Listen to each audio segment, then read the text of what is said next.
Hi viewers, welcome back to my YouTube channel.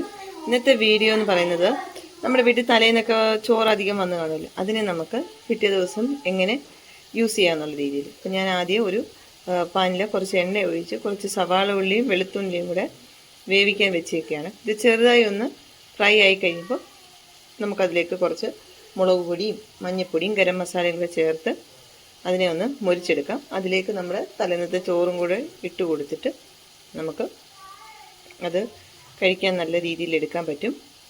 അതിൻ്റെ കൂടെ നമുക്ക് മുട്ട പൊരിച്ചത്, അച്ചാറ് ഒക്കെ കൂട്ടി കഴിക്കാം. നമുക്ക് അതെങ്ങനെയാണ് ചെയ്യുന്നതെന്ന് നോക്കാം. സവാള ഉള്ളിയും വെളുത്തുള്ളിയും കൂടെ എണ്ണയിൽ കിടന്ന് നല്ലപോലെ ബ്രൗൺ നിറമാകുന്നുണ്ട്.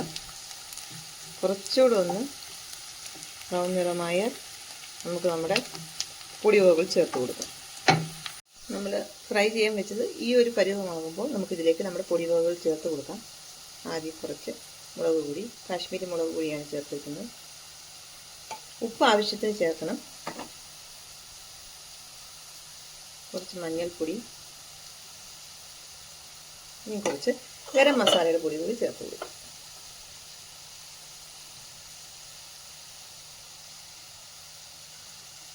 ഇത് മൂന്നും കൂടെ നമുക്ക് നല്ലതുപോലെ ഒന്ന് ഇളക്കി യോജിപ്പിക്കുന്നത്.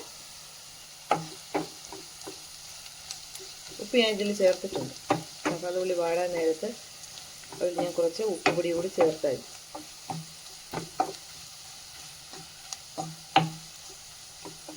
ഇനി ഈ പൊടിയുടെ പച്ചമണം മാറിയ ശേഷം അതിലേക്ക് നമ്മൾ ഇന്നലത്തെ ചോറ് ചേർത്ത് കൊടുക്കുക. ഞാൻ പാലക്കാടൻ മട്ടയാണ് യൂസ് ചെയ്യുന്നത്, ഉണ്ട മട്ട അരി അതാണ് എടുത്തിരിക്കുന്നത്.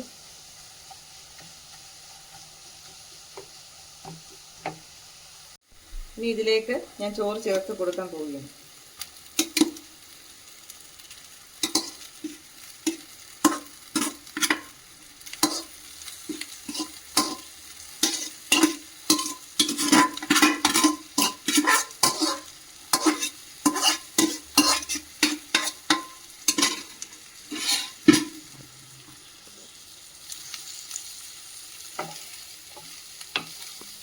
മസാല എല്ലാം നല്ലപോലെ നമ്മൾ ചോറിൽ ചേർത്ത് കൊടുക്കണം. അതുപോലെ ഇളക്കി ചോറിലെ ജലാംശം എല്ലാം ഒന്ന് വറ്റിയിരുന്നു.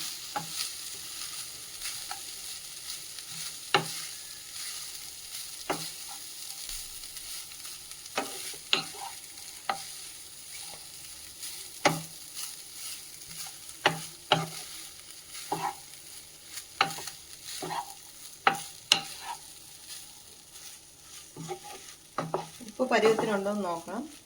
ഇല്ലെങ്കിൽ നമുക്ക് കുറച്ചുകൂടെ ചേർത്ത് കൊടുക്കാം.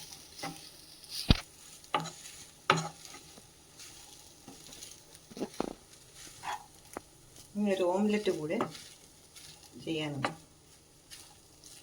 ഇന്നത്തെ ലഞ്ച് ഇതാണ്.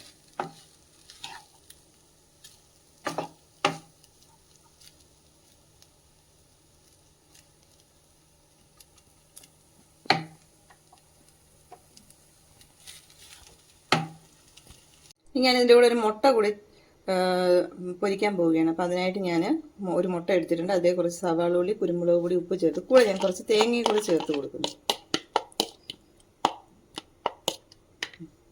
അടുത്ത ഗ്യാസിൽ ഒരു തവ എടുത്ത് ചൂടാക്കാൻ വെച്ചു. ഇനി അതിലേക്ക് എൻ്റെ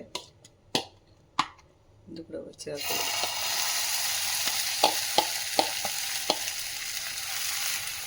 ഇപ്പോൾ പച്ചമുളക് ഇട്ടില്ല. ഇപ്പം ഞാനിപ്പോൾ കുരുമുളക് ചേർത്ത് കുറച്ച് തേങ്ങ കൂടി ചേർത്ത്. അതപ്പോൾ വേറൊരു ടേസ്റ്റായി.